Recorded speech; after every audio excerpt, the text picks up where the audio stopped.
Hi friends, David here from Learn Christmas Lighting, and today I want to take a look at our new pixels, which, you may have seen similar things other places.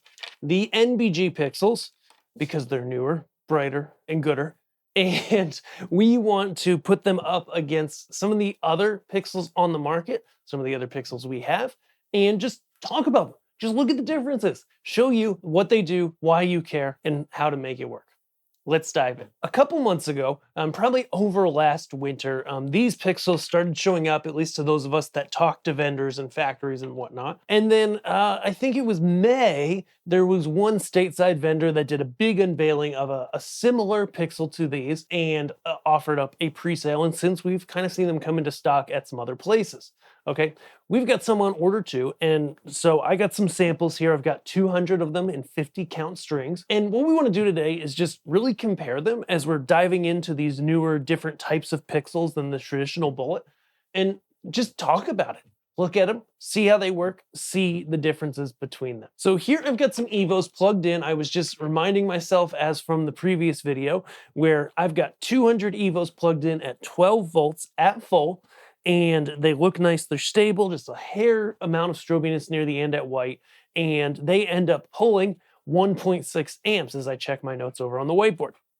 Okay, so that's kind of our benchmark. So let's talk about these guys, the NBG pixels.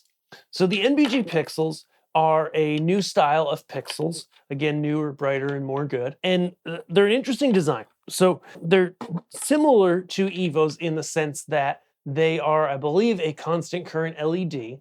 They don't have a resistor or a regulator. They're a true 12 volt, but they're different in that the Evos are an outer molded pixel. These are not. They're a plastic shell with a base. They're still very, very waterproof and honestly incredibly durable from all the testing we've done, both outdoors with my children and whatnot. And as you can see, they're about the same size as everything you're used to because, well, that's what makes them fit into Megatree strips and Cora. You'll see they have a white lens. That's a big crucial difference as opposed to the clear lens of the Evos or the bullet pixels as well. And so that's the base kind of comparison, right? And kind of the thing that people are touting about these pixels, there's a couple kind of advantages. The first is simply that having that white lens means you're lighting a lens, so it does look a little bit better visually. Let's stop talking and just start doing a comparison, right? So I just had my 200 Evos plugged in and was metering that. We saw how that looked. So let's just start with 200 NBG pixels, okay? So we're just gonna pop them into our controller here. Okay, so 50. Another thing that I noticed just in testing and comparing them is, these are a little bit thicker wire than the Evos, which is always cool. And I think because of that, and it's a stiffer wire, it's similar to a lot of typical bullet pixels. Because of that, I find, when I'm managing them, when I'm working with them and testing them, of course, once it's in a prop, it doesn't matter, but before they're in a prop, they are easier to work with. They're easier to handle. They don't tangle a lot. In fact, they tangle less than a bullet pixel. So I really like that. Okay. In terms of cost, of course, that's what comes first for everyone. It matters. The NBGs definitely cost more than a traditional bullet and more than the Evos, which of course are typically less than a traditional bullet pixel. We get ours from a particular factory whom we trust a lot. There are other factories selling similar things that are of lesser quality and worse fit. Here we go. I'm going to go ahead and now get the fourth one plugged in. I've actually got some of the middle pixels here in some Megatree strip, though in our next video we'll really dive into that. Okay, and so now we've got all 200 plugged in, and let's go ahead and look at our Falcon F test. Okay, so I don't know how well, it looks like you guys can actually see that pretty good. We are pulling about 2 amps roughly at that 12 volts. Okay, so in terms of comparing it to Evos, these are going to be just a little bit more power. Again, it's got that white shell that's a little bit brighter. Just for kicks, actually, let me plug in some Evos, but not all of them. And yes, they are in a total wad here. So we'll go here, we'll go here. So unplug the last string of my NBGs, plug in my Evos. And just want to do a quick comparison. We'll show them on the camera from overhead as well as real life. You know, in terms of brightness, just looking at them, because perceived brightness is more important than, you know, an actual measured brightness.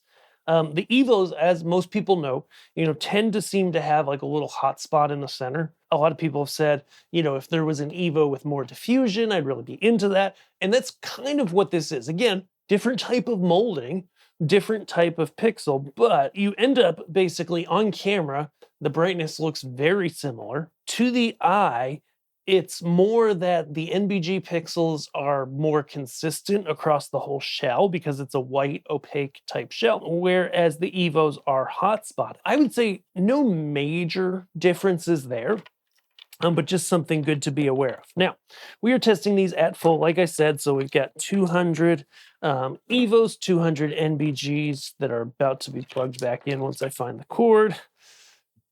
Okay, and as I mentioned, the NBGs look really good and stable at 200 pixels. We're seeing our voltage at the controller down to 11, whereas we were just over 12, I think, when we started. And they're very stable at full at 200 pixels. I don't see any flickering or anything like that. I'm gonna go ahead and go back to the ramp test. So the white ramp, just to show you guys that. And you know, they work well. Like definitely, at lower brightnesses, you see a little flickering. I don't know if that's the Falcon F test or if that's the pixels themselves, but overall, they do look quite nice. And you can see they look good on camera as well, too.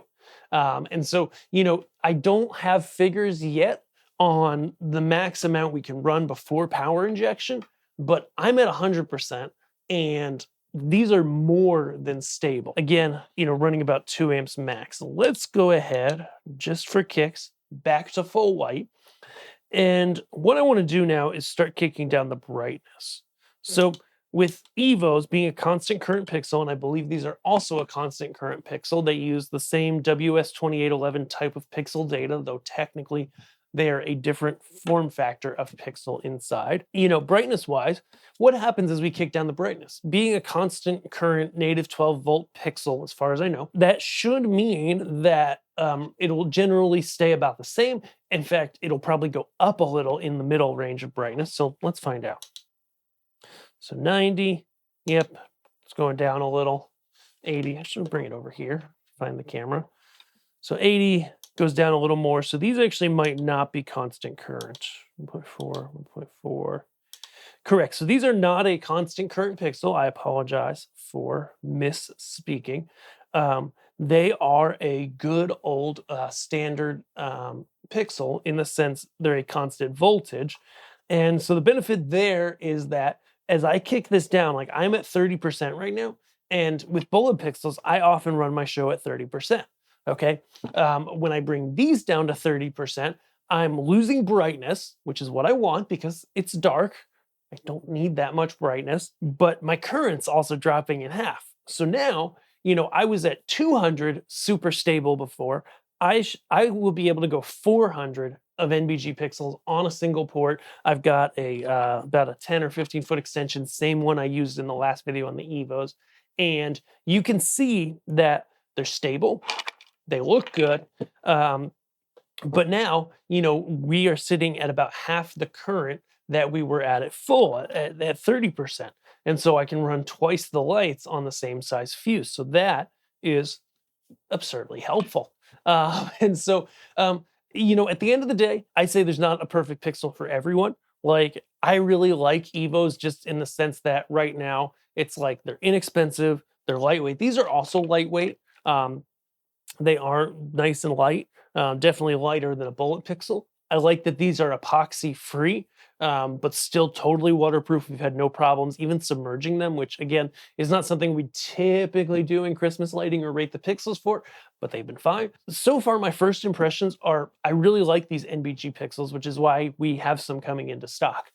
So if you're interested, check them out over on our store.